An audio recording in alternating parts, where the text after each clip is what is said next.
Okay, just sounding everyone.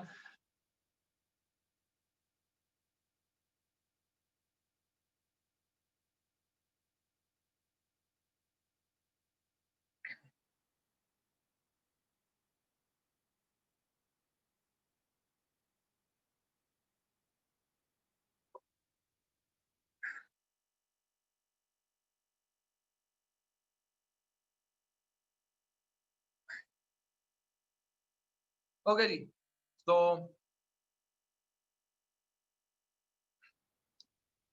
is my audio right?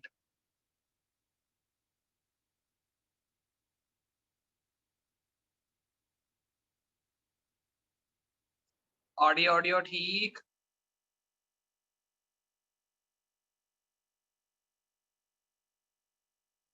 Yes, एक चीज जबरदस्त। अच्छा जी, छोटा सा एक छोटा सा तो नहीं, छोटी सी अनाउंसमेंट है, वो मुझे करनी है। और मेरा ख्याल है आप लोगों को ये कॉलेज की तरफ से बताया भी जा चुका होगा, लेकिन सिंस इट वाज आज के मैं भी बात कर लूँ आप लोगों से इस बारे में, सो दैट इज रिक्वायर्ड।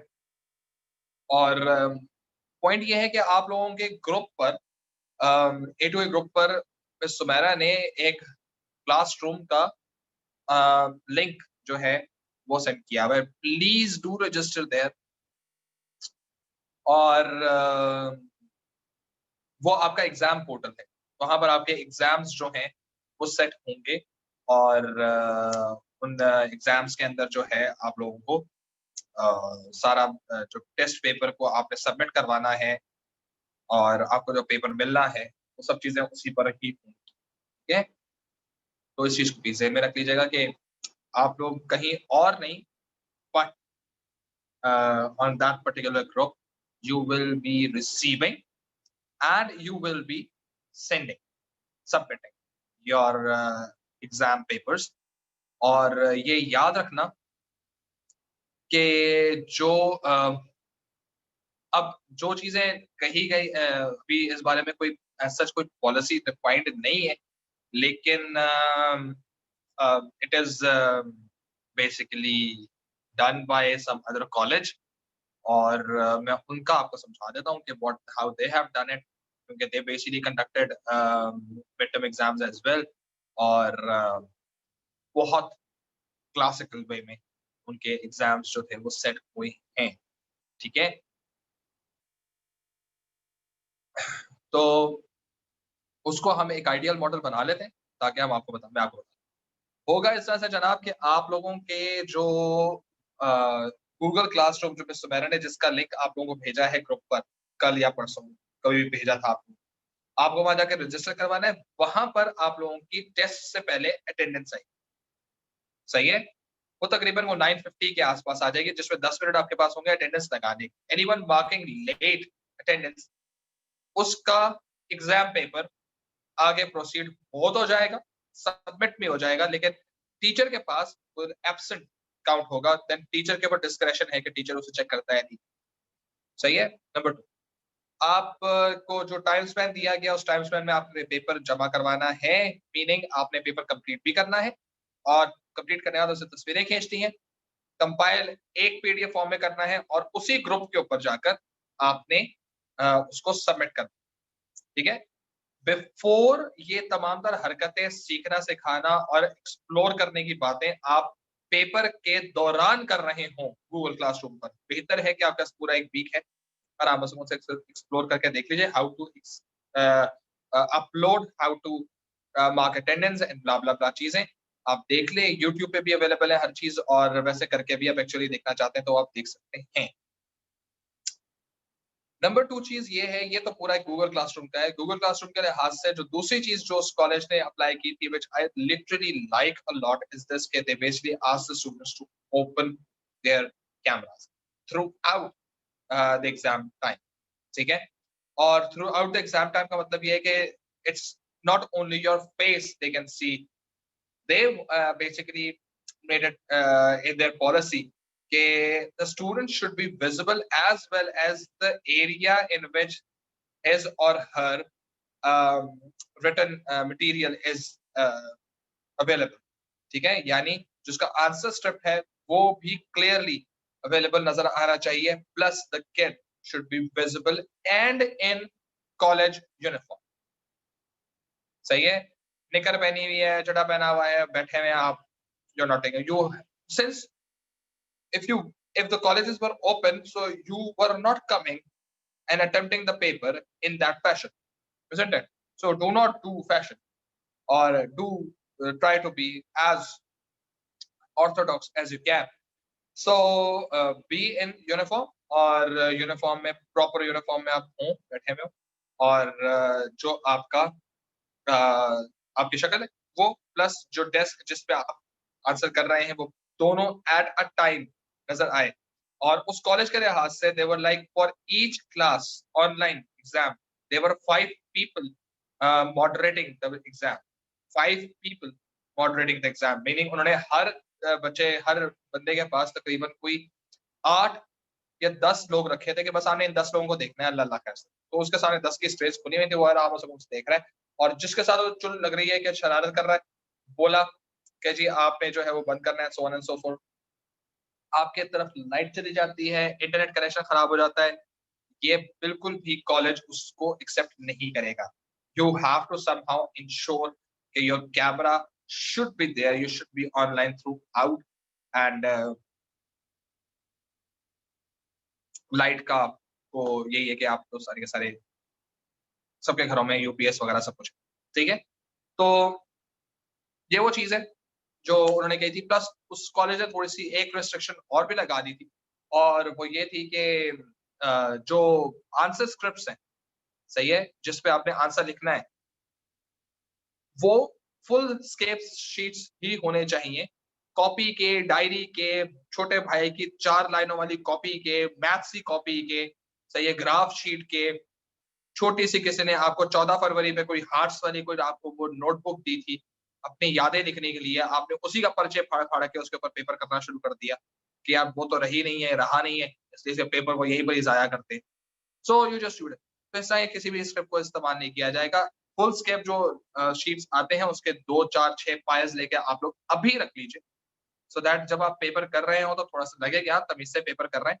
कॉपियों में पेपर करना, पेपर फाड़ के रखना, साइडों से पेपर गिर गिर गिर गिर गिर करके पेपर टूटा हुआ होना, जो कि आमतौर पे आप लोग बेल्स के असाइनमेंट्स के साथ करते हैं, तो काफी इमेच्योर चीज लगती है, ठीक है।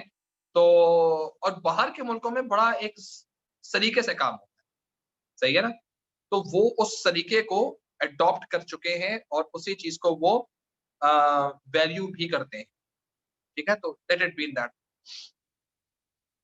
आपने कॉपियों में नहीं करना, आपने वीएलसी कॉपी में नहीं करना, आपने उसमें नहीं करना, आपके पास फुल स्केप शीट्स होने चाहिए, उस पे आप वो काम करेंगे। And this is basically where उस कॉलेज से एक पेपर के अंदर 2 कैंडिडेट्स को, एएस के कैंडिडेट्स थे, उनको पकड़ा गया था कि एक घर के 2 कोनों में, सही है, एक कमरे के 2 कोनों के अंदर वो दोनों बैठे हुए, और वीडियो ओपन है, तो उनको भी वो टेडी बियर, एक बंदे के लेफ्ट हैंड साइड पे वो टेडी बियर है, बॉल पड़ा हुआ नजर आया, दूसरे के भी टेडी बियर और बॉल पड़ा हुआ नजर आया। उन्होंने कहा बेटे ये क्या शरारतें हो रही हैं, जबकि दोनों के अम्मा अब्बा डिफरेंट है, ये दोनों एक घर में क्या कर रहे हैं। तो उन दोनों को कॉल अप किया गया, और दोनों से कहा गया कि जी आप एक ही रूम में बैठकर एग्जाम पेपर कैसे दे सकते। तो उनकी तरफ से खैर आर्ग्यूमेंट्स वगैरह आए कि नहीं जी हम चीटिंग नहीं कर रहे थे, ये है, हम कजन हैं, ये है, वो है, 10 चीजें आई थी। लेकिन again this was basically kind of a monitored element. तो तमाम तर टीचर्स, तमाम तर स्टूडेंट्स एंड पेरेंट्स जिससे उस कॉलेज का रिव्यू लिया गया था कि how you find this online examination, every single one, बच्चा तो ये बोल रहा था या तो ये कैंपस में हो जाता ना हमारी जिंदगी आसान, इन्होंने जिंदगी अजीरन कर दिया, सही है। और अगर ये चीज यहाँ से भी अप्लाई होती है तो याद रखिएगा आपको 2 डिवाइसेस से ऑनलाइन होना पड़ेगा, 2 डिवाइसेस से आपको ऑनलाइन होना पड़ेगा। एक डिवाइस आपका जूम चला रही होगी, दूसरे डिवाइस पे आपका गूगल क्लासरूम चल रहा होगा, ठीक है। तो 2 डिवाइसेस से आपको ऑनलाइन होना पड़ेगा, could be laptop, mobile phone, could be your 2 mobile phones, could be desktop and laptop, सही है। दो, एक से आप मुसलसल नजर आते रहेंगे, दूसरे से आप जो है वो काम करते रहेंगे। तो अगर आपके डेस्कटॉप के लिहाज से चीज है तो फिर तो आप वो मल्टीटास्किंग करे कर सकते हैं, लेकिन अदरवाइज आपको 2 डिवाइसेस देना लाजमी है, ठीक है। तो आई थिंक कि आप लोगों को ये सर्कुलर के अंदर या कॉलेज ने आपको वैसे भी बता दिया होगा। इट्स जस्ट माय रिस्पांसिबिलिटी कि मैं उसको दोबारा एक दफा से रिपीट मारूं, तो हम लोग ये बात करना शुरू। ठीक है जी। So this is basically what we had. और लेट्स टॉक अबाउट। ओके, तो हम लोगों ने लास्ट क्लास के अंदर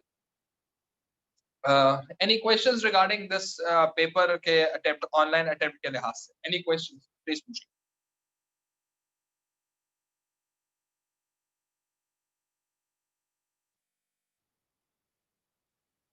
अच्छा हाँ, बिफोर आई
ओके।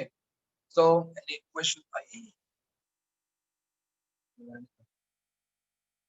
फाइन। आप लोगों का पेपर है कब, किस तारीख को पेपर है आप लोगों का? Mid term.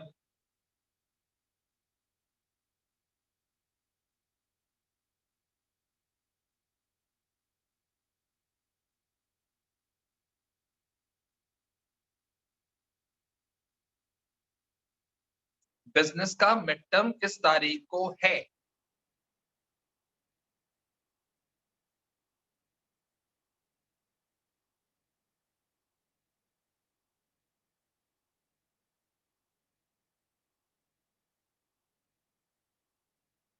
आप लोगों को टाइम टेबल मिला है?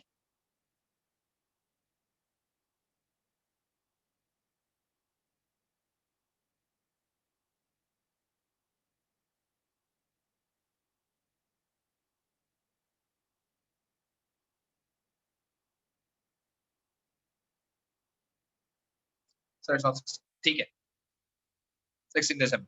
Thums up. अच्छा जी, अब कुछ चीजें जरा पेपर के मुतालिक सुन लीजिए। क्लास के अंदर मैंने आपको सिलेबस लिखवा दिया था, ठीक है, कि एएस में से कौन कौन से टॉपिक्स आने वाले हैं और ए2 में से कौन कौन से टॉपिक्स आने वाले हैं। सही है।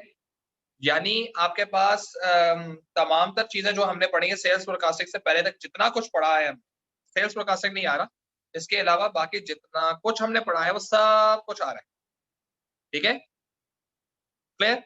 कहानी समझ आती है? अच्छा, जो एएस के टॉपिक करवाए गए वो भी उसमें इंक्लूडेड है। सही है। तो there is no extra topic, जो लिखवा दिए हैं उन्हीं में से टॉपिक है। जो एक चीज जो अभी हम पढ़ रहे हैं सेल्स फोरकास्टिंग, वो नहीं आएगी। उससे पहले तक फाइनेंस का पूरा यूनिट आएगा, यूनिट 6 पूरा आएगा, यूनिट 1 जो हमने पढ़ा है वो आएगा। सही है। यानी privatization, business growth, macro economic indicator unit 1 में से। सही है।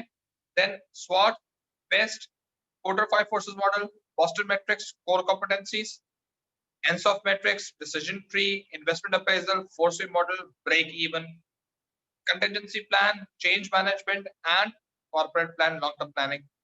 सही है। Then budgeting, ratio analysis, and cost centers and profit centers.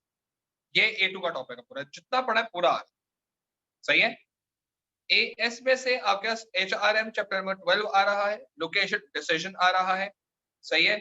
और ब्रेक इवन की मैंने बात पहले कर दी है, वो आ रहा है। सही है। और मार्केटिंग रिसर्च जो है दैट इज इंक्लूडेड। ठीक। तो ये वो टॉपिक्स हैं जो आपके पेपर में आ रहे हैं। अब इनको रिवाइज करके, नहीं प्रैक्टिस वगैरह करके आप काम कर सकते हैं। क्वेश्चंस जो है वो 10 मार्क का एक पहला होगा बाकी सारे क्वेश्चंस कैलकुलेशंस के साथ या ओपन क्वेश्चंस 12 मार्क के हों।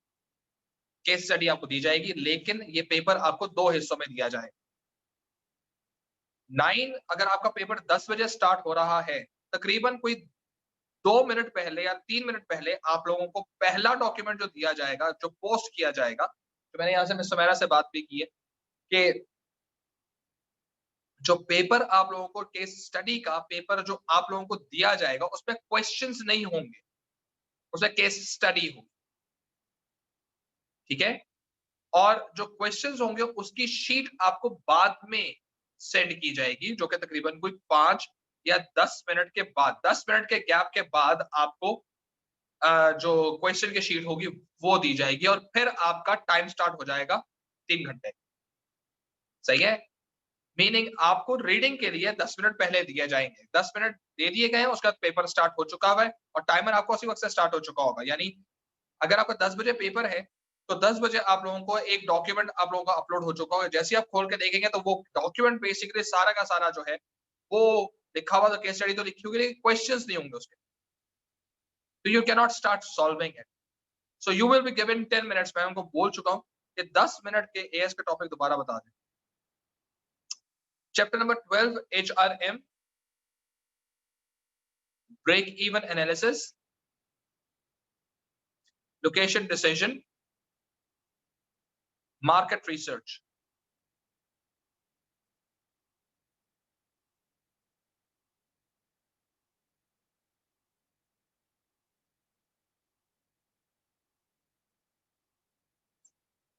ठीक है शिफा, लिख लिए?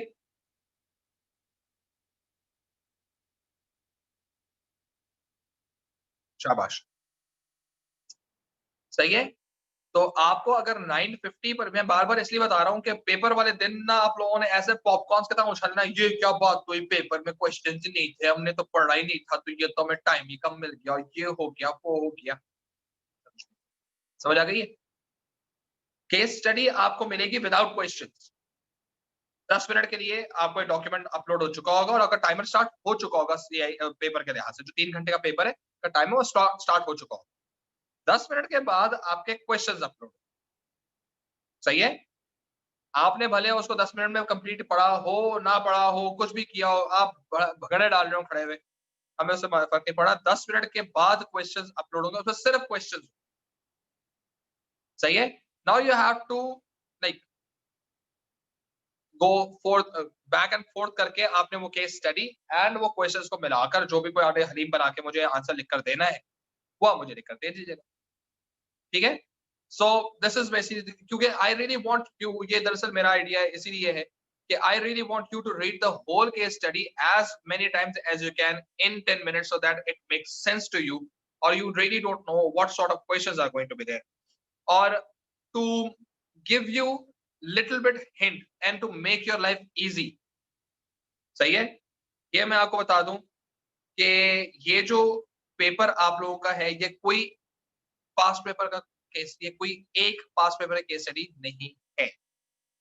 ठीक है? सो अगर आपके ज़हन में ये क्लिक कर रहा है कि यार मैं असल में करूँगा इस तरह से कि यहाँ पर सर ने पेपर डालना है, वहाँ पर मैंने इसको ऑनलाइन सर्च करना है और ऑनलाइन सर्च करने के बाद मैंने पेपर निकालना है और पेपर निकाले भाई का धमाधम मस्कल अंदर आंसर मार के इसमें छापना शुरू कर देना है।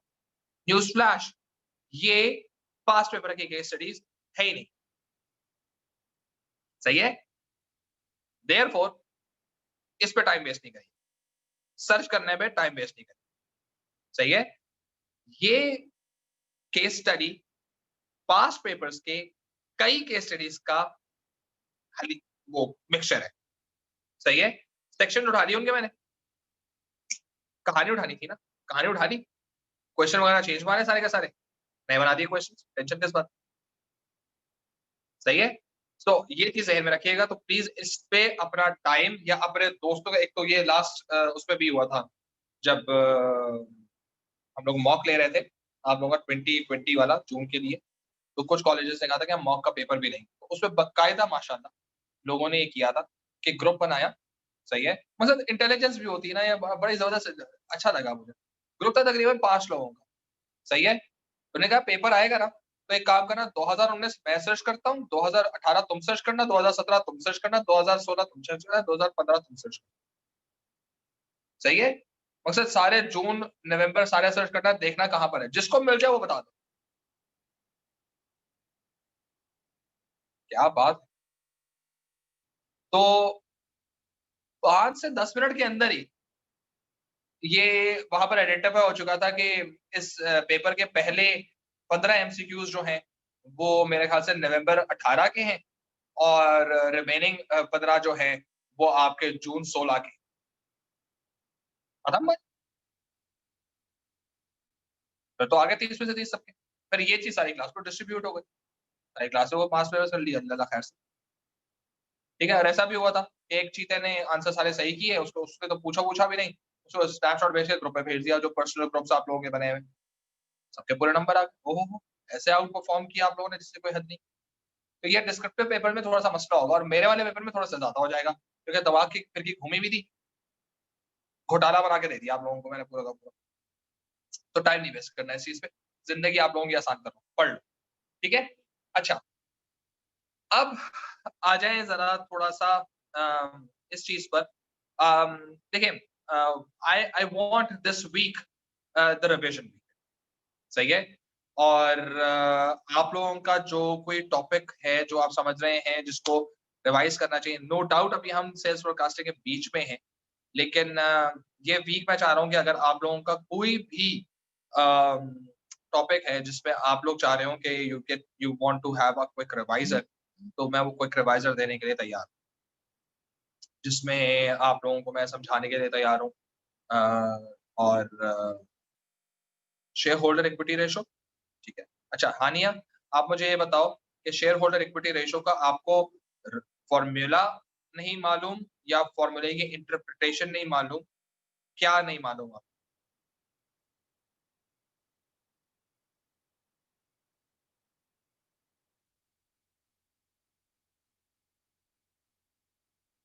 इंटरप्रिटेशन नहीं,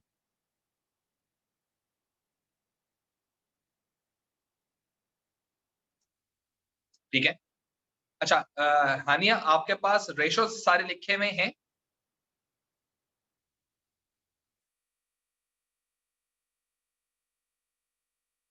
सही है। अच्छा, अम, मैं आप ही से क्वेश्चन पूछ रहा हूँ हानिया, क्या ये पॉसिबल है कि should I right it down and discuss, या मैं आपको और इस वीडियो पर ही मैं आपको समझाने की कोशिश करूँ? Which one you think is better? क्योंकि लिखा हुआ तो सारा आपके पास है। सर वीडियो में मैं समझा देंगे सर वीडियो में क्या होता है कि मैं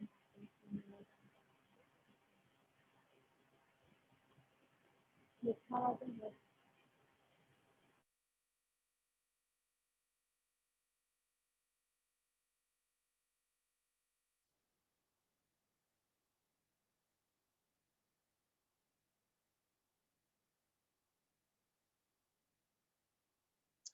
चलिए जी, let's let's do in this. Okay, first thing first, हमारे पास पहला रेशियो जो आता है, इट्स अबाउट, अच्छा, शेयर होल्डर इक्विटी रेशियोज है क्या? शेयर होल्डर इक्विटी रेशियोज जो हैं, ये बेसिकली किसी भी इन्वेस्टर के पॉइंट ऑफ व्यू से कंपनी की असेसमेंट, कि क्या मैं कंपनी में इन्वेस्ट करूं या ना करूं, ठीक है? अगर मुझे शेयर होल्डर इक्विटी रेशियोज, अगर मुझे सही तरीके से समझ आ जाते हैं किसी फर्म के, so I will be putting my money in and then I will be expecting a good return on it. Fair enough. अब पॉइंट ये है कि मेरे पास जो शेयर होल्डर्स हैं, वो मेरी कंपनी के फाइनेंशियल अकाउंट्स देखेंगे, और फाइनेंशियल अकाउंट्स देखने के बाद वो इस चीज को सर्टेन करेंगे कि यार दानिश की कंपनी के अंदर मुझे इन्वेस्ट करना चाहिए नहीं करना चाहिए। For that reason they first look up to my earnings. देखो, एक चीज होती है प्रॉफिट, सही है? प्रॉफिट तो नेट प्रॉफिट होता है, लेकिन जैसे ही उस प्रॉफिट का मतलब जितना मैंने कमाया, लगाया, लगाकर जितना कमाया, उनके दरमियान जो गैप था, दैट वाज प्रॉफिट। इसी को हम क्या कहते हैं? अर्निंग्स, सही है? अगर इन टर्म्स ऑफ हम शेयर्स के लिहाज से बात करें, meaning this basically was my total earning divided by, सही है, नंबर ऑफ शेयर्स, सही है, जितने भी शेयर्स मैंने मार्केट में फ्लोट किए हैं, सही है। अम, अब ये ज़हन में रखो कि पर शेयर कितनी अर्निंग आई। जैसे फॉर एग्जांपल मैंने प्लान किया कि जी मैंने तकरीबन ₹1000 जो है वो प्रॉफिट कमाया, और मेरे 1000 शेयर्स भी हैं। 1000 अपॉन 1000 डिवाइड कर देंगे, कितना आंसर आएगा? 1 रुपए। यानी पर शेयर 1 रुपए की अर्निंग।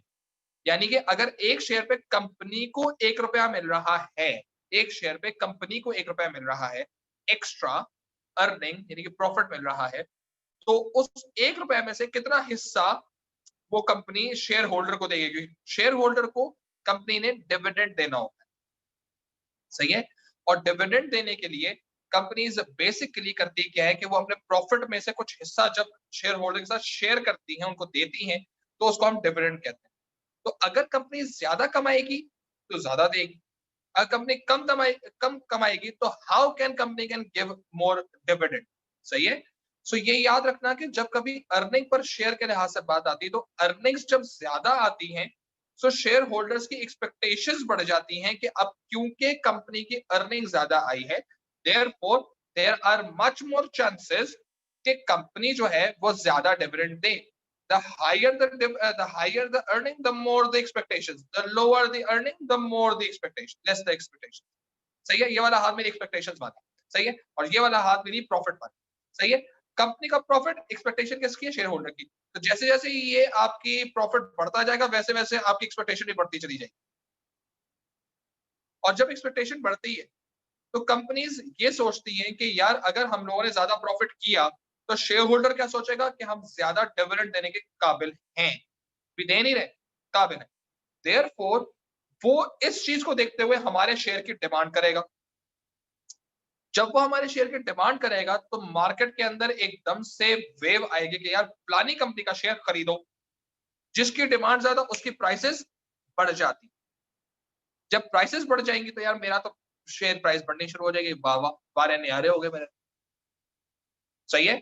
सो इसका मतलब क्या है कि अगर अर्निंग ज्यादा आ रही है तो आपकी शेयर होल्डर की तरफ से विलिंगनेस टू बाय और willingness to retain the share if they already have bought, सही है, वो ज्यादा होगा। क्योंकि आपके पास due to your high EPS, सही है, earnings per share, there are more likely chances कि आप बेटर डिविडेंड दे सके। अभी दिया नहीं है, दे सकते हैं। तो इस चांस के ऊपर, इस उम्मीद के ऊपर कंपनी के शेयर होल्डर्स जो होते हैं वो शेयर्स को या तो खरीदना शुरू कर देते हैं एकदम से, और जब खरीदते हैं तो डिमांड ज्यादा बढ़ती है, डिमांड बढ़ती है तो ओवरऑल प्राइसेस बढ़ जाती है। और प्राइसेस बढ़ने का मतलब ये है कि हमारे पास एक एएस फॉर्मूला हुआ करता था मार्केट कैपिटलाइजेशन, सही है, यानी market share price into number of shares. तो ये मार्केट नंबर ऑफ शेयर्स तो बढ़े नहीं, तो मार्केट कैपिटलाइजेशन किस वजह से बढ़ना शुरू हो गई आपके पास? शेयर प्राइस की बढ़ने की वजह से। तो ओवरऑल मार्केट कैपिटलाइजेशन बढ़नी शुरू होगा। अब ये मार्केट कैपिटलाइजेशन थी क्या? बिजनेस का साइज इससे मेजर हुआ करता था। The higher the market capitalisation the greater the size of the business, सही है। तो बिजनेस को साइज तो बड़ा करना है अपना, ग्रोथ तो करनी है। फॉर दैट रीजन उनके अगर शेयर प्राइस बढ़ जाए तो क्या ही बात है, तो उनका वहां से ऑब्जेक्टिव आता है, सही है। हानिया, क्या आपको ईपीएस समझ आया या अभी भी कोई कंफ्यूजन है?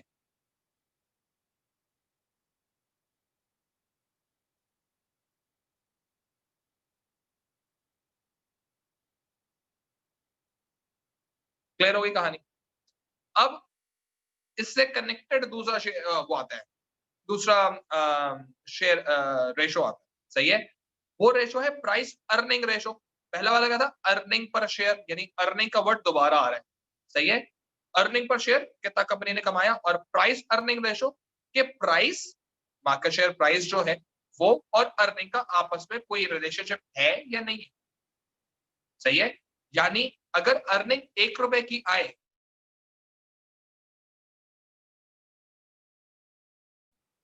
समझ आई ये बात समझ आई है? 1 रुपए की अर्निंग पे प्राइस कितनी होनी चाहिए, ये असल में प्राइस अर्निंग रेशो है। ये बात समझ आई है हानिया?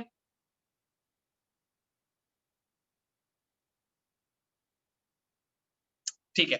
अब देखो, अगर 1 रुपए की अर्निंग पे हमारा अर्निंग प्राइस अर्निंग रेशो इस तरह से निकलता है कि जी 1 रुपए के ऊपर इसके, अच्छा मैं बता दूं, देखो प्राइस अर्निंग रेशो क्या है? प्राइस डिवाइडेड बाय अर्निंग, सही है, ठीक है।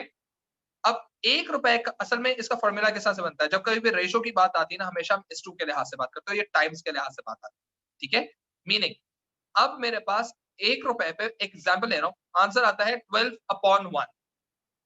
सही है, यानी 1 रुपए की अर्निंग पर इसकी शेयर प्राइस कितनी होनी चाहिए? रिक्वायर्ड शेयर प्राइस कितनी होनी चाहिए? 12 रुपए। समझ आ गई? यानी 12 टाइम्स अर्निंग के 12 टाइम्स क्या होगी? प्राइस। इतनी बात समझ आ गई? शेफा, ये बात समझ आई आप? हानिया, ये बात क्लियर हो गई?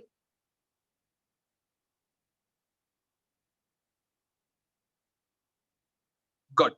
अच्छा, अब मेरे पास अर्निंग आती है 2 रुपए। 1 रुपए पे कितनी प्राइस थी? कितनी प्राइस होनी चाहिए थी? 12 रुपए। अब मेरे पास अर्निंग आ गई 2 रुपए। बताओ कितनी प्राइस होनी चाहिए इसकी? 24। बिल्कुल सही, जबरदस्त। यहां तक बात समझ आ गई? मल्टीप्लाई कर दिया, टाइम्स होना चाहिए ना, उतने टाइम्स होगा। अब मेरे पास, मुझे सिर्फ इस वक्त क्या नजर आई है? अर्निंग, क्योंकि कंपनी की अर्निंग आई। मैं फौरन से जाकर मार्केट में देखूंगा, यार इसकी शेयर प्राइस कितनी होनी चाहिए थी? 24 रुपए होनी चाहिए थी इसकी शेयर प्राइस। बताओ इसकी शेयर प्राइस कितनी है? सही है। अगर तो शेयर प्राइस 20 रुपए है, अगर शेयर प्राइस होनी कितनी चाहिए थी? 24। अभी कितनी है? 20 है। तो इसका मतलब क्या है? इसने 20 से आहिस्ता आहिस्ता ऊपर जाना है। और कहां तक जाना है इसने? कम से कम 24 तक तो जाना ही है। ऊपर और चला जाए 100 बिस्मिल्लाह, लेकिन 20 से 24 तो जाना लाजमी है, क्योंकि अर्निंग पर शेयर कहते ही यही है। ये बात समझ आई? हानिया, ये बात समझ आई आपको?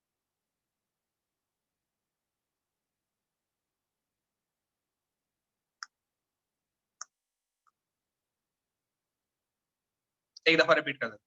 देखो, असल में हमारे पास क्या चीज आई थी? 2 रुपए की अर्निंग आई।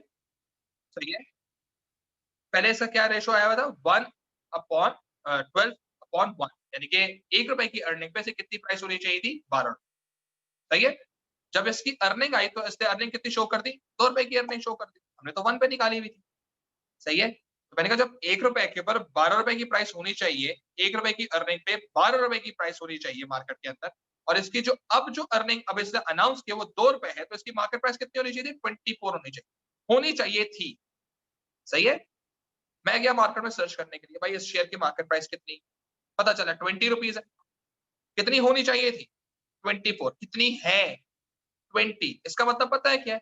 इस 20 ने 24 तो जाना ही है, पक्का। ये तो गारंटी कहानी है। सही है। कब जाता है ये नहीं पता, जाएगा जरूर। क्योंकि अर्निंग रेशो ये बताता है कि भाई इसकी अर्निंग प्राइस जो है वो बेसिकली 12 टाइम्स होती है अर्निंग। इससे पहले से डिफाइन कर दिया है, इस कंपनी ने डिफाइन कर दिया कि जी 1 रुपए की अगर अर्निंग देगा तो 12 रुपए की इसकी शेयर प्राइस होगी। तो अब 2 रुपए की अर्निंग आ गई, तो इसका मतलब कितने का होना चाहिए? 24 रुपए का होना चाहिए। अभी कितने का है? 20 रुपए का। यार 24 में तो जाता ही है। यहां तक बात समझ आ गई? अब समझ आई हानिया? गुड। अब मुझे बताओ, बीइंग एन इन्वेस्टर, मैं 20 रुपीज पे शेयर खरीदूंगा? यस, नो, बताओ।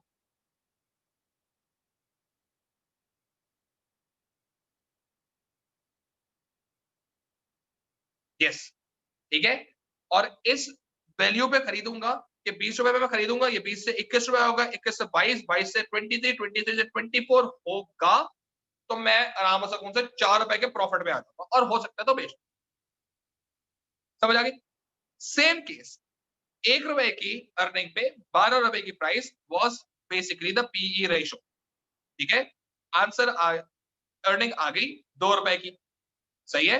अब 2 रुपए अर्निंग के बाद हमारे पास प्राइस कितनी होनी चाहिए थी? 24। मैं गया मार्केट सर्च करने के लिए, पता चला वो बैठा है 30 रुपीज के ऊपर, 30 रुपए में बैठा हुआ। पहले कितने में बैठा हुआ था? 20 में, कम था। अब बैठा हुआ 30 के ऊपर। ओरिजिनली कितनी प्राइस होनी चाहिए थी? 24 रुपीज। अब कितनी रुपीज प्राइस है? 30 रुपीज की प्राइस है। महंगा हो गया है। और ये ख्याल रखो कि इसको वापस 24 पे आना लाजमी है। आएगा। सही है। कब आएगा ये नहीं पता, लेकिन आएगा। सही है। देयरफॉर 30 के ऊपर मुझे खरीदना चाहिए या बेचना चाहिए? सेल करना चाहिए, बाय करना चाहिए?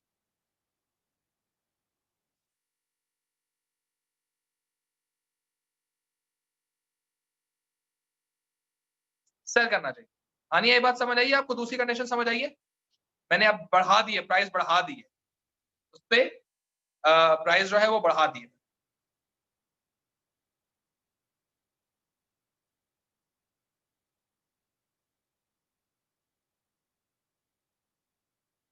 बिल्कुल, बिल्कुल सही कहा।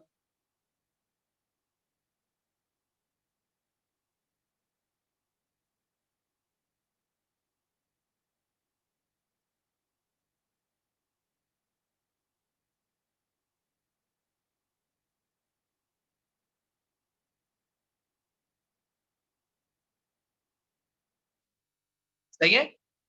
देयरफॉर अगर आपका ये जो पीई रेशो है, वो क्या बताता है?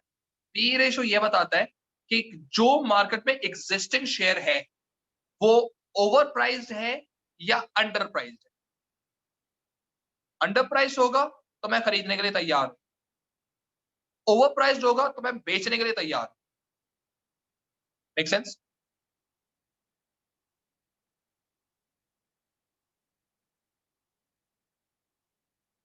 हाँ, नहीं ये बात समझ आ गई? क्लियर हो गया ये? ठीक है? अब आ जाते हैं हम तीसरे रेशो की तरफ, वो है हमारे पास डिविडेंड पर शेयर। पहले हमने क्या किया था? Earning per share. अब क्या कर रहे हैं? डिविडेंड पर शेयर कर, यानी कंपनी अब ओरिजिनली डिविडेंड दे कितना रही, हर शेयर पे कितना डिविडेंड दे रही। सही है? मीनिंग ज्यादा डिविडेंड देगी तो शेयर होल्डर बहुत खुश हो। सही है? और अगर कम डिविडेंड देगी तो शेयर होल्डर नाराज हो। लेकिन कम डिविडेंड के ऊपर कंपनी के पास एक और हरबा होता है, एक और तरीका होता है उनको खुश करने का, और वो होता है बोनस शेयर्स का। एट टाइम्स कंपनीज करती क्या है कि they basically do not offer a higher dividend, but they basically give some level of bonus shares along with low dividend. Bonus shares are मुफ्त shares. सही है? Which basically is the reason why shareholders may not get annoyed to extend they were supposed to be. And this is where companies basically they play around with dividend per share कहानी, कि ज्यादा dividend दिया जाएगा तो share holder खुश होगा, share holder अगर खुश होगा तो वो अपनी इन्वेस्टमेंट को मेंटेन या आगे इंक्रीज करने का सोचेगा। ठीक है? अगर डिविडेंड कम होगा तो शेयर होल्डर नाराज होगा, नाराज होने की वजह से उसकी एकदम से अपॉर्चुनिटी कॉस्ट बढ़ जाएगी, और जब उसकी अपॉर्चुनिटी कॉस्ट बढ़ जाएगी तो माइंड बी पॉसिबल वो ये कहना शुरू करते हैं कि यार ये कंपनी को इतनी अच्छी लग नहीं रही, यार इस पैसे को निकालते हैं किसी और कंपनी में डालते हैं। तो हो सकता है you might lose this invest. ठीक है? सो कंपनी का जो कोई भी डिविडेंड आता है, अगर तो वो इंक्रीज हो रहा है तो ये कंपनी की शेयर होल्डर के सामने इंप्रेशन को बेहतर कर रहा है। लेकिन अगर कंपनी का डिविडेंड कम हो रहा है तो इसका मतलब ये है कि शेयर होल्डर के सामने कंपनी की रेपुटेशन खराब हो रही है। रेपुटेशन अच्छी हो रही है, बहुत अच्छी बात है, हम तो तालियां बजाएंगे, बैंड बजाएंगे, डिस्को पार्टियां करेंगे। लेकिन अगर जो हालात खराब हो रहे हैं शेयर होल्डर के सामने, कंपनी के पास ऑप्शन ये है कि कंपनी में offer those shareholders some bonus shares। वो बोनस शेयर्स, मुफ्त के शेयर्स गिफ्ट के तौर पर उनको दे दिए जाते हैं और कहते हैं यार आपके नंबर ऑफ शेयर्स बढ़ गए हैं, अब आप चाहें तो इनको बेच भी सकते हैं और काम कर लें। ठीक है? डिविडेंड पर शेयर समझ आया?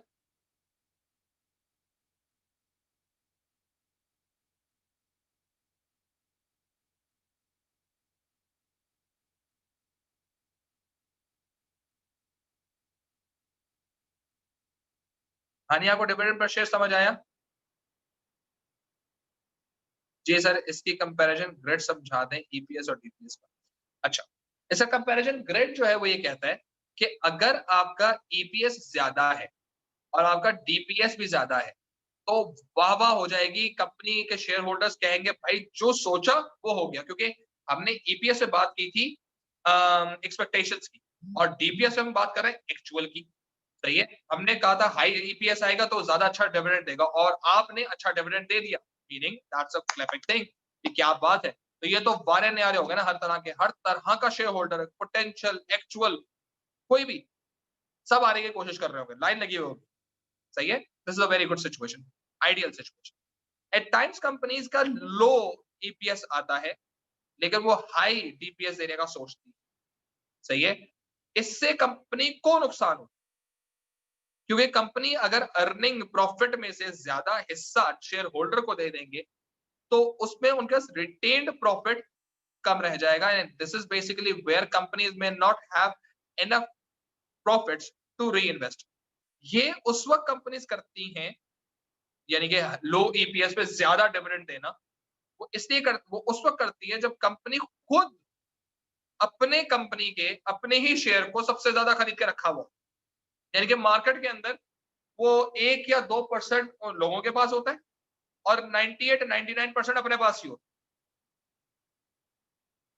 तो वो क्या करती है, अपने आप को एक तोहफे देती है, जैसे आपकी बर्थडे आपने अपने आप को तोहफा देती, भाई उससे क्या फायदा हो यार, माशाल्लाह। वो जो मिस्टर बीन वाली कहानी है कि टेबल पे रख के अपने बर्थडे के ऊपर खुद ही केक काट गया, खुद ही काट पड़ गया, एक्साइटेड हो गए, इमोशनल हो जाता, सही है। वही हरकत, सही है। सो ये वो चीजें होती है जो शायद आपको थोड़ा सा इसमें कंफ्यूजन लेकर आती है कि यार ये अच्छी कंडीशन है, बुरी कंडीशन है। सो ये शेयर होल्डर्स को वक्ती तौर पे बहुत खुश कर देती है, लेकिन ये ख्याल रखो कि अगर इस तरह ही कंपनी एग्जिस्ट कर रही होगी जो अपने ईपीएस कम आने के बावजूद डीपीएस ज्यादा दे रही है, तो इसका मतलब ये है कि इस कंपनी ने अभी शेयर होल्डर्स को खुश किया है, बाकी स्टेक होल्डर्स जितने भी हैं वो नाराज हो रहे हैं। इससे फेवर किसको किया है, इससे फेवर शेयर होल्डर्स को, ठीक है। और एक दफा अगर हाई डिविडेंड मिल जाता है तो फिर मुसलसल हाई डिविडेंड मिलना चाहिए, है ना। देयरफॉर आज अगर उनकी डिमांड पूरी हो गई है तो अगले साल वो इसको अपना राइट समझेंगे, और मुसलसल अगर उन्हें राइट फुलफिल होते जाएंगे तो share holders will be in limelight and other stake holder will be out of the scene, ठीक है। तो ये शो बन जाएगा। दूसरी कंपनी जी बहुत ज्यादा ईपीएस है और कम, ईपीएस बहुत ज्यादा है और डीपीएस बहुत कम। ये वो कंपनीज है जो सीएसआर चला रही है, बिल्कुल ऑपोजिट कंपनी है। ईपीएस बहुत सारा, इतना सारा ईपीएस आया, वो जी शेयर डिविडेंड भी ज्यादा है, पता चला डिविडेंड इतना सा, यार ये इतना बड़ा गैप क्यों आ गया, आप तो इतना कमा रहे थे, इतना सा आपने डिविडेंड दिया हम लोगों को। सर जी वो बाकी पैसे जितने डिविडेंड के बाद जो बचे हुए थे पैसे थे ना, वो हमने डिफरेंट स्टेक होल्डर्स को खुश करने के लिए लगाए। यार देखिए stake holders are not investing in your business, we are investing in your business, so you should be giving more concern to our objectives. भाड़ में जाएं आप, आपके और आपके concerns. We basically believe in having and retaining and holding good strong alliance with our share stakeholders, instead giving you just some money and you just get put more money in our business. Attitude, CSR, this attitude is known as CSR, सही है। तो share holder का बहुत ज्यादा बातें करने को आ गई, कौन कौन सी मूवियां देख रहे हो, क्या करें आजकल नेटफ्लिक्स पे 2-3 इंडियन मूवीज आ गई, वही देख के डायलॉग मार, सही है। और लूडो भी देखी हुई मूवी, एनी हाउ। सो अब ये तबादला करने के बावजूद आपने शेयर होल्डर को ज्यादा पैसे नहीं दिए, सही है। अर्निंग ज्यादा आई हुई है, डीपीएस कम आया हुआ है, क्योंकि आपने अर्निंग का मेजर हिस्सा या तो रिटेन करके अपने काम से ही सीधे करने, या आपने सप्लायर्स को, कस्टमर्स को, सोसाइटी को या कम्युनिटी को आपने डिटेल केस स्टडी वाला क्वेश्चन भी करवा दें। Was it not shareholder culture, not shareholder culture?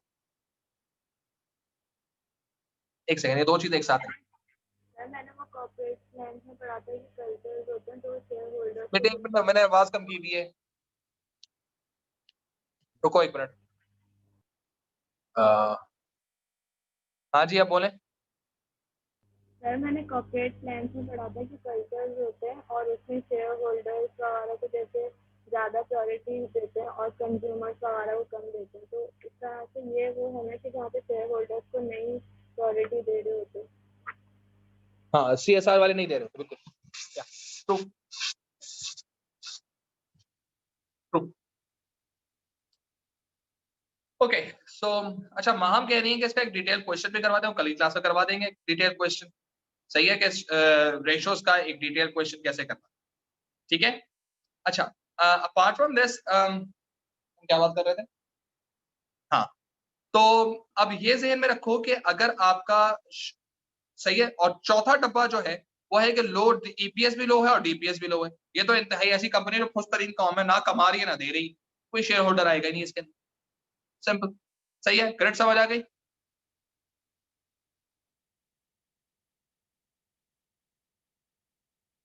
Clear, good. अब हम आ जाते हैं अगले रेशो के तरफ, दैट इज डिविडेंड यील्ड। सही है, यील्ड, यील्ड का मतलब रिटर्न हासिल करना। सही है। डिविडेंड यील्ड का एक और नाम भी है रिटर्न ऑन इन्वेस्टमेंट।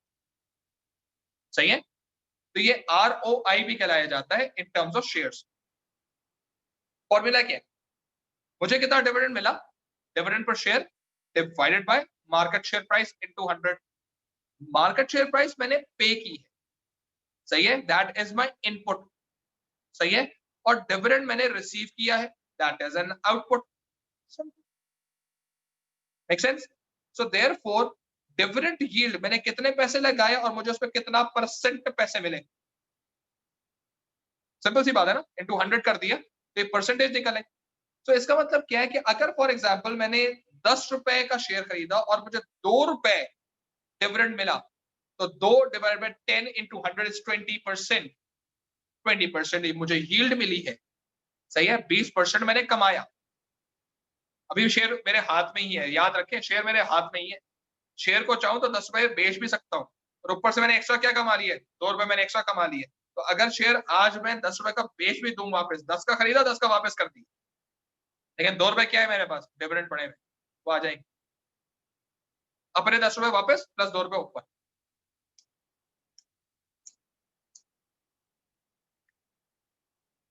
लिखवाया हुआ है हानिया सर इसको,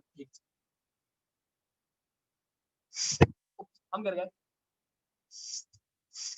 एक सेकंड, ये क्या हो गया भाई, इधर आ जाओ। सर इसको, सर ऐसे क्वेश्चंस हैं जो आपने किए हुए हों ताकि हम रीड कर सकें एग्जांपल क्वेश्चंस। भाई मैं क्यों सॉल्व करूंगा कोई क्वेश्चन, मुझे किसने काटा इस क्वेश्चन सॉल्व कर। अगर आप ये कह रहे हैं कि मैं आप लोगों के क्वेश्चन सॉल्व कर रहा हूं, मैं इतना अच्छा नहीं। सही है। हाँ, what I can do is this के आप लोगों को किसी और स्टूडेंट का जिन्होंने रेशियो एनालिसिस से कभी बचपन में क्वेश्चन कोई किया होगा, अगर वो मेरे पास मिल जाता है तो आई will be sharing it, so that can be done. सही है। लेकिन पॉइंट पर इस तरह से आ जाता है कि क्योंकि हार्ड एंड फास्ट रूल है नहीं, एक चीज को तरीके को समझाने के कई हजार तरीके हैं, मैं आपको उनमें से एक और दो तरीके बता दूं। सही है। सो और अगर आप लोग लिखेंगे, हो सकता है कि आपकी क्लास के अंदर भी कोई अच्छा स्क्रिप्ट लिखने वाले कोई स्टूडेंट्स हो, तो उनका आंसर मैं कहूंगा ठीक है। मैं तो हर साल यही कहता हूँ कि भाई लास्ट ईयर के आंसर्स को इस्तेमाल ही नहीं करता। भाई लास्ट ईयर के बैच के लिहाज से चीज थी, उनका माइंडसेट उस लिहाज से सेट हुआ हुआ था, उस लिहाज से मैंने कुछ और बातें बताई हुई थी, वहां पर उन्होंने कोई और बातें लिंक करके उस आंसर को लिखा हुआ था। अगले साल में कुछ और बता रहा हूँ, वो इसलिए क्योंकि मेरा जो लेक्चर है वो सेम तो होते नहीं है, तो वो हर साल ही कोई नई चीज आ रही होती है उसके अंदर। तो अब फॉर एग्जाम्पल मैंने आप लोगों को एक चीज समझाई, मैंने उस डायमेंशन में लेकर ही नहीं गया मैं आप लोगों को। सही है। इवन कॉलेज टू कॉलेज भी डिफरेंस होता है, मसला ये है। तो मैं उस डायमेंशन में लेके नहीं गया, भाई क्लास का इंटरेस्ट ही नहीं डेवलप हो रहा था, क्लास का इंटरेस्ट डेवलप हो गया तो उसको उस डायमेंशन में भी मैंने उसको समझा दिए। उस डायमेंशन के लिहाज से बच्चे ने उठा के, जैसे फॉर एग्जांपल जैसे मैंने आप लोगों को ये ग्रिड्स करवाई है, सही है, सारे के सारे रेशोज की, मैंने एक और कॉलेज के अंदर मैंने ग्रिड्स नहीं करवाई, क्योंकि उनकी तरफ से वो वैसा रिस्पॉन्स था ही नहीं, तो मैंने उनको ग्रिड्स नहीं करवाई। तो अब वो आंसर लिखेंगे तो ग्रिड के ऊपर बात भी नहीं कर सकते वो। अगर आप लोगों का आंसर मान जाके पढ़वा दूं मैं, जिस बच्चे ने ग्रिड पे बात की भी होगी कि जी इसके साथ कंपैरिजन करें, उसके साथ कंपैरिजन करें, ये करें वो करें, वो कहेगा पता नहीं क्या लिखा हुआ है। तो इस वजह से क्लास में से कोई अच्छा आंसर निकले, इसलिए आई वुड प्रेफर कि आप देखो, सिर्फ एक मेरा शायद पॉइंट ऑफ व्यू दूसरी टीचर से थोड़ा सा डिफरेंट। सही है। Let me first clear this thing, आप लोगों को खुद आंसर लिखकर टेढ़ा मेढ़ा कचरा कुचरा कुचरा जो आपने इवन वॉमिट करके आप मुझे दे दें, सही है, आई चेक इट। हो सकता है जो आपको अपना इंतहाई खूबसूरत और बेहतरीन पैराग्राफ लग रहा हो कि यार क्या समझाया है मैंने, ओहो नेक्स्ट लेवल हो गया, वो कचरा तरीन पैराग्राफ हो सदी का, और जिस बारे में शायद आप थोड़ा सा कंफ्यूज थे, यार ये बहुत दफा ऐसा हुआ, या पेपर अच्छा नहीं हुआ सर हमारा, अच्छा सर पहली दफा आंसर लिखा था, पता नहीं क्या लिखा, पता चला आंसर बेहतरीन नहीं, क्या बात। अच्छा ये ऐसे ही समझाना था, ये तो करना था। ओह! अच्छा फिर तो हो जाएगा, टेंशन नहीं। ये वो चीज़ है। तो मुझे हर एक के लिहाज़ से और मैं हानिया का पैटर्न ऑफ आंसर मैं शिफ़ा पे अप्लाई नहीं कर सकता। मैं लालैन का आंसर पैटर्न जो है वो एज़ अ गाइड मैं ज़रूर दे सकता हूँ। किसी स्टूडेंट को लेकर मैं उसको इम्पोज़ नहीं कर सकता, उसका अपना तरीका है। यामीन का तरीका अपना है, उमर का तरीका अपना है। सही है? सो हर एक का तरीका अपना हो सकता है। It's basically I can just give you यार देखो आप ही क्लास है ना, इसने ये लिखा। देख लो अगर इस तरह की चीज़ समझ आती है सौ बिस्मिल्लाह। अगर इस तरह से किसी और तरह से बस समझा किसी और तरह से रहे हो लेकिन है ये चीज़ें सारी की सारी आपके आंसर के। सही है? देन फाइन है ना, नो इश्यू।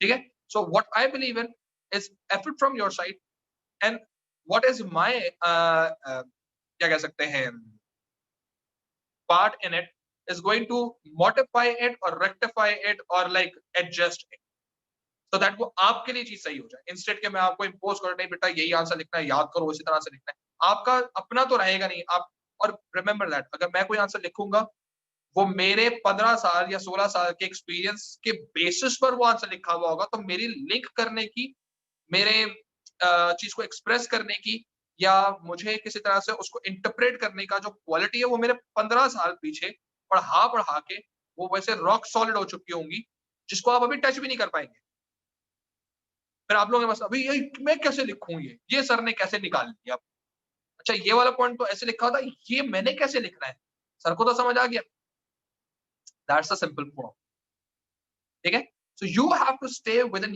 योर लेवल और उसमें से हम लोगों ने बेस्ट आंसर एक्सट्रैक्ट करना है तो better you be writing something down answers जैसे मैं कल इंशाल्लाह ताला माहम ने जैसे कहा है कि आई will be discussing any question ठीक है और एक पास में क्वेश्चन निकालेंगे उसको डिस्कस करेंगे और उसका आंसर कैसे लिखना है वो लिखेंगे तो फिर लेआउट के लिहाज से आप उसका आंसर लिख के मुझे दें चेक करके देता हूँ आपको ठीक है सो डिविडेंड यील्ड का जो कॉन्सेप्ट है वो बिल्कुल बेसिक एलिमेंट पे ये है कि आपके पास जो डिविडेंड है उसने आपको कितना रिटर्न दिया हायर डिविडेंड दिया है अच्छी बात कम डिविडेंड दिया है बुरी बात सही है सो ये जहन में रखो कि बिजनेसेस जो शेयर होल्डर्स हैं वो आमतौर पे डिविडेंड यील्ड को डिविडेंड यील्ड को असल में कंपेयर करते हैं अपने आईआरआर के साथ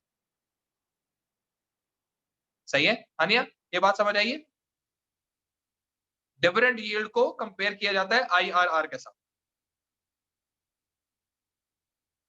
सही है आईआरआर क्या होता है मेरा एक सर्टेन रेट जिस पर मैं रिस्क ले सकता हूं जहां पे मेरी एनपीवी क्या है 0 है इससे ज्यादा पर मैं इन्वेस्ट करूंगा इससे कम पे मैं बोरो करूंगा सिंपल सी बात है सही है ना तो आईआरआर रेट से मैं कंपेयर क्यों करता हूँ कि मेरा फॉर एग्जाम्पल अभी मैंने क्या कहा था 10 रुपए का शेयर है 2 रुपए का डिविडेंड है कितना रिटर्न आया 20% क्या मुझे लेना चाहिए 20% है सर लेना तो चाहिए एक सेकंड रुक जाओ let me just compare this 20% with my IRR मैं गया मैंने जाके पर्चा खोला आईआरआर का पर्चा खोला पता चला लिखा 23% यानी मेरे पास एक ऐसी इन्वेस्टमेंट पड़ी हुई है जो रिस्क फ्री है जिसमें मैं पैसा लगाऊं तो मुझे वो 23% देने के लिए तैयार है विदाउट एनी इम्प्लीकेशन और ये company with all uncertainties is giving me 20% तो क्या मुझे इन्वेस्ट करना चाहिए क्या ये मेरी अच्छी इन्वेस्टमेंट होगी करना चाहिए मुझे इन्वेस्ट या नहीं करना चाहिए थम्स अप क्योंकि मेरा इन्वेस्टमेंट लेवल कब आएगा जब ये 23% से ज्यादा देगा क्योंकि मैं जिस पे 23% बैठा हुआ ना दिस इज रिस्क फ्री सही है टोटल अयाशी विद नो डाउन साइड और ये जो 20% या 23% या 24% शेयर की तरफ से मुझे आ रहा होगा विल हैव सम अनसर्टेनिटी और जितनी अनसर्टेनिटी ज्यादा उतना रिस्क ज्यादा जितना रिस्क ज्यादा उतना रेट ऑफ रिटर्न ज्यादा तो माइट बी पॉसिबल ऐसे यार देखो 20% अच्छा तो है बुरा नहीं है लेकिन सिंस यार मैं उसको बोलूंगा नहीं मेरा 23% आई आ रहा है यार लेकिन ये अगर देखो मैं तो रिस्क ले रहा हूँ यार रिस्क फ्री के ऊपर मुझे जो है इससे ज्यादा रेट्स मिल रहे हैं ये नहीं बताऊंगा कितने परसेंट मिल रहे हैं ये बता दूंगा ज्यादा में देखो यार तुम्हारी कंपनी मुझे रिस्क लेना पड़ रहा है जी सर लेना पड़ रहा है लेकिन वो है अपॉर्चुनिटी मेरे पास है रिस्क फ्री अपॉर्चुनिटी इससे ज्यादा दे रही है तो कम से कम उससे तो ज्यादा दो अच्छा सर वो कितना दे रही है छोड़ो पर यार रेट बेहतर करो सर जी 25% कर दें अच्छा, वो अपनी तरफ से 5% बढ़ा रहा है, आपके लिए कितना परसेंट बढ़ा है सिर्फ? बताओ।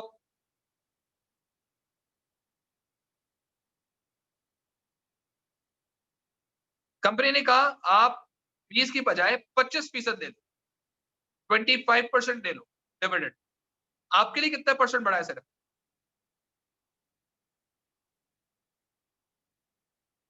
जबरदस्त 2%, आला, क्या बात है, क्योंकि 23 तक तो वैसे ही आपके लिए आज से वो नहीं था, सही है। 23 तक तो उसने वैसे भी अपने आपको उसे वो नहीं किया, अट्रैक्ट नहीं किया। अब आपसे देखो यार, 2% के लिए इस कंपनी के साथ शेयर लेकर जाऊं या नहीं लेकर जाऊं? अब 2% के लिए मैं इतना बड़ा रिस्क लूं या ना लूं? जायज लगता है तो खरीद लो, नहीं जायज लगता तो छोड़ दो, सिंपल सी बात। समझ आ गई ये बात? ठीक है। सो अब हमारे पास एक आखिरी रेशियो रह गया डिविडेंड कवर, वो हम कल ही क्लास के अंदर डिस्कस करके आंसर की तरफ आ जाएंगे। और कल आंसर के बाद आप लोग मुझे काइंडली ये भी बता दीजिएगा कि फर्दर कौन सा टॉपिक करने वाला है, तो मैं वो भी डिस्कस करूँ। शाबाश बेटा, ठीक है जी, जाए एंजॉय करें, हैव फन।